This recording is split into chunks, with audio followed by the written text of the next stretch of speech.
Movie की शुरुआत में हम एक 12 साल के लड़के को देखते हैं जिसका कि नाम कोल होता है। कोल को काफी चीजों से डर लगता था, जैसे कि इंजेक्शन और इंसेक्ट्स आदि जैसी चीजों से उसे डर लगता था, जो कि सभी के लिए नॉर्मल थी। और इसी वजह से उसे स्कूल में सभी बच्चे डरपोक बुलाते थे, जिनमें से उसका एक पड़ोसी जेरेमी भी था। उसके मॉम डैड का रिलेशन कुछ ठीक नहीं चल रहा था, इसलिए वो अक्सर वेकेशंस पर जाया करते थे, जिसकी वजह से कोल अकेला हो जाता था। और इसीलिए उसके पेरेंट्स ने एक बेबी सिटर को ढूंढ रखा था जिसका कि नाम बी था। बी और कोल काफी अच्छे दोस्त थे, लेकिन बी के अलावा उसकी एक फ्रेंड, उसकी क्लासमेट भी थी जिसका नाम मेलिनी था, और वो भी उसकी पड़ोसी थी। अब ऐसे ही एक बार कोल के पेरेंट्स बाहर जा रहे थे और बी को कोल का ख्याल रखना था। अगले दिन जब कोल स्कूल जा रहा था, मेलिनी उससे कहती है कि बेबी सिटर रात को बच्चों को सुलाकर अपने बॉयफ्रेंड को घर बुलाती है ताकि वो उसके साथ एंजॉय कर सके। इस बात को सुनकर कोल डिसाइड करता है कि वो आज रात जगकर बी पर नजर रखेगा। अब कोल बेबी सिटर को काफी लाइक करता था, इसलिए वो नहीं चाहता था कोई दूसरा आकर उसके साथ रिलेशन बनाए। अब घर आने के बाद कोल बी के साथ काफी देर खेलता है और उसके साथ डांस भी करता है। अब ये दोनों साथ में डिनर करके मूवी देखते हैं। फिर जब रात के 11 बज जाते हैं तब कोल के सोने का टाइम हो जाता है, लेकिन सोने से पहले कोल मेलिनी को मैसेज करता है। तभी मेलिनी उसे याद दिलाती है कि आज रात तुम्हें नीचे जाकर उस पर नजर रखना है, क्योंकि वो तुम्हारे सोने के बाद ही ये सब कुछ करेगी। तभी बी कोल को पीने के लिए एक ड्रिंक देती है जिससे उसे नींद आ जाए, लेकिन कोल उस ड्रिंक को नहीं पीता और सोने का नाटक करने लगता है। और अब जैसे ही बी उसके कमरे से बाहर जाती है तब कोल भी उसके पीछे पीछे जाने लगता है। तभी कोल देखता है बी ने वहाँ अपने दोस्तों को बुला रखा है और वो सब लोग ट्रूथ एंड डेयर गेम खेल रहे थे। इनमें से उसके फ्रेंड्स का नाम था सोनिया, मैक्स, एलिसन, जेम और सैमुअल। अब यहाँ पर बी को एक डेयर करना पड़ता है, इसमें उसे सभी लोगों को किस करना होता है। तभी वो एक एक करके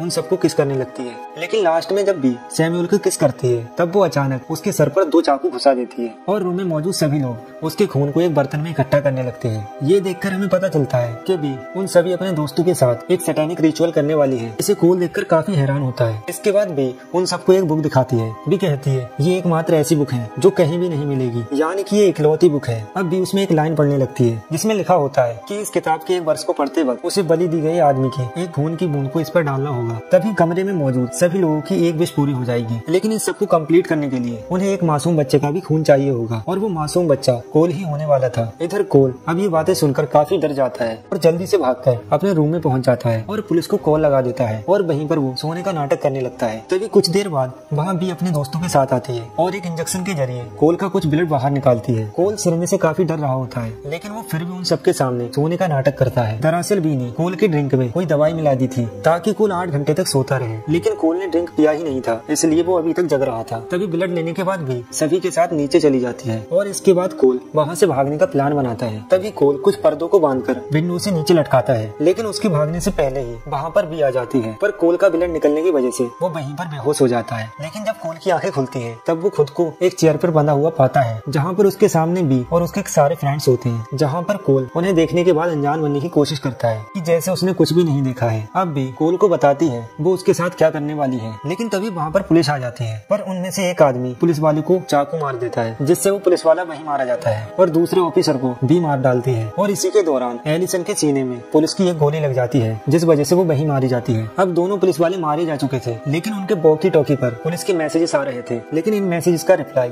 केवल पुलिस कोर्ट के जरिए ही किया जा सकता था और उन कोर्ट्स के बारे में सिर्फ कोल ही जानता था। फिर भी कोल को धमकाते हुए वो कोर्ट्स ले लेती है और मैक्स वॉकी टॉकी पर ये मैसेज भेजता है कि यहाँ पर सब कुछ ठीक है। ये सब देखकर कोल किसी तरह अपनी रस्सी काटकर वापस से छत पे अपने कमरे में भाग जाता है, लेकिन तभी जॉन उसका पीछा करने लगता है। पर तभी उसका पैर सीढ़ियों से स्लिप कर जाता है और उसका सिर नीचे किसी नुकीली चीज से टकराता है, जिस वजह से वो भी वहीं मारा जाता है। इधर कोल अपने रूम में जाकर उन्हीं कपड़ों की मदद से विंडो से नीचे आने लगता है। तभी मैक्स उसे पकड़ने के लिए आगे आता है, लेकिन कोल किसी तरह विंडो से नीचे उतर जाता है। नीचे आने के बाद कोल अपने घर के बेसमेंट में छुप जाता है, जहाँ पर बहुत सारी चींटियां होती है, पर कोल यहाँ पर अपने डर को कंट्रोल करता है। तभी सोनिया कोल को ढूंढते हुए वहाँ पहुँच जाती है और अंदर जाकर उसे ढूंढने लगती है। तभी कोल उसकी तरफ एक फायर रॉकेट छोड़ता है, लेकिन सोनिया किसी तरह उस रॉकेट से बच जाती है। लेकिन कोल बड़ी चालाकी से सोनिया को वहाँ पर लॉक कर देता है और उस पर बग स्प्रे छिड़क देता है। अब आग और स्प्रे के मिलने से वहाँ पर बहुत जोरदार धमाका होता है, जिसमें सोनिया भी बुरी तरह मारी जाती है। धमाके की आवाज सुनकर मैक्स वहाँ पर आ जाता है, जो कोल को देखता है और कोल का गला दबाकर उसे मारने की कोशिश करता है। पर तभी कोई कोल के घर पर अंडे फेंकने लगता है। तभी मैक्स कोल से से पूछता है कि ये कौन है जो तुम्हारे घर पर अंडे फेंक रहा है। कोल उसे बताता है कि वो उसका पड़ोसी जेरेमी है जो उसे चिढ़ाने के लिए रोज उसके घर पर अंडे फेंकता है। तभी मैक्स कोल से कहता है कि तुम्हें इससे लड़ना होगा, नहीं तो ये हमेशा तुम्हें सताता रहेगा। ये सुनकर कोल जेरेमी से लड़ने के लिए उसके पास जाता है, लेकिन जेरेमी उसे पीटकर यहाँ से चला जाता है। तभी कोल को हारा हुआ देखकर मैक्स उसके पास जाता है और उसे जान से मारने का प्लान बनाता है, लेकिन ये सब देखकर कोल एक ट्री हाउस पर चढ़ जाता है। तभी मैक्स भी वहाँ पर आने लगता है और तभी वो दोनों ट्री हाउस से नीचे कूदते हैं, पर इसी बीच एक रस्सी मैक्स के गले में जा फंसती है, जिससे मैक्स भी वहीं पर मारा जाता है। तभी भी उस पर शॉटगन से गोली चलाने लगती है। कोल वहाँ से भागता हुआ अपनी पड़ोसी मेलिनी के घर पहुँच जाता है और वहाँ पहुँचकर कोल उसे तुरंत पुलिस के पास कॉल करने के लिए कहता है। तभी वहाँ बी भी आ जाती है जो कोल को ढूंढने लगती है। कोल और मेलिनी बी से छुपकर एक किनारे छुप जाते हैं। मेलिनी को अपने दिल की बात बताता है कि वो उसे पसंद करता है और इसीलिए कोल उसे बचाने के लिए वहाँ से बाहर चला जाता है और बाहर जाकर कोल बी से चिल्लाकर कहता है कि मैं यहाँ पर हूँ, और ये कहकर कोल भागता हुआ अपने घर आ जाता है। घर के अंदर कोल को एलिसन मरी हुई दिखाई देती है और साथ ही उसे टेबल पर वो रिचुअल बुक भी मिल जाती है, जिसे लेकर कोल उसे पढ़ने लगता है। तभी एलिसन भी अचानक से उठ जाती है और कोल पर हमला करने लगती है। तभी कोल किचन में रखे चाकू को ढूंढने लगता है और वो देखता है कि वो चाकू एलिसन के पास है। अब एलिसन उस चाकू से कोल पर हमला करने के लिए अगले बढ़ती है, लेकिन वहाँ बी आकर एलिसन को शूट कर देती है और कोल को पकड़ने के लिए वो आगे बढ़ने लगती है, लेकिन कोल उसकी रिचुअल बुक को उठाकर जला देने की धमकी देता है। अब क्योंकि ये बुक एक ही थी, इसीलिए भी कोल को न मारने के लिए तैयार हो जाती है। फिर कोल बी से पूछता है कि तुम मुझे क्यों मारना चाहती हो। इस पर भी कहती है उसने रिचुअल के समय शैतान को एक बच्चे की बलि देने का वादा किया है, जिसके बदले में उसे वो सब कुछ मिलेगा जो उसे चाहिए। और यहाँ हमें ये भी पता चलता है कि बी ने इस रिचुअल को पहले भी कई बार कर रखा है और कोल पहला इनोसेंट बच्चा नहीं है जिसको बी ने इस रिचुअल में फंसाया है। बी कहती है अगर तुम पुलिस को बुलाकर उनसे ये कहो कि बाकी लोग कातिल थे और बी उसे बचाने में मदद कर रही थी, तो मैं तुम्हें जिंदा छोड़कर इस शहर से चली जाऊंगी। लेकिन कोल गुस्से में उस बुक में आग लगा देता है। बी उस आग को बुझाने की कोशिश करती है और कोल वहाँ से बाहर आता है और बाहर आकर कोल मेलिनी के डैड की कार में आकर बैठ जाता है और उसे स्टार्ट करके सीधा अपने घर में ठोक देता है, जिससे भी गाड़ी के नीचे दब जाती है और बी के ना चाहते हुए भी वो बुरी तरह मारी जाती है। अब कुछ देर बाद यहाँ कोल के पेरेंट्स और पुलिस भी आ जाती है, जिसके बाद यहाँ सब कुछ नॉर्मल हो जाता है। कोल और मेलिनी दोनों साथ मिलकर काफी खुश होते हैं और साथ ही कोल ने ये प्रूव कर दिया होता है कि उसने अब अपने डर पर कंट्रोल कर लिया है और अब उसे किसी बेबी सिटर की जरूरत नहीं है। अब इसके बाद हम एक फायर फाइटर को देखते हैं जो कोल के घर के अंदर चेक करने आया हुआ था। तभी हम देखते हैं कि बी कार के नीचे नहीं होती है। तभी अचानक से बी एक नाइफ से उस फायर फाइटर पर अटैक कर देती है, जिससे हमें पता चलता है कि बी अभी भी जिंदा है। और इस मूवी का पार्ट 1 यहीं पर खत्म हो जाता है।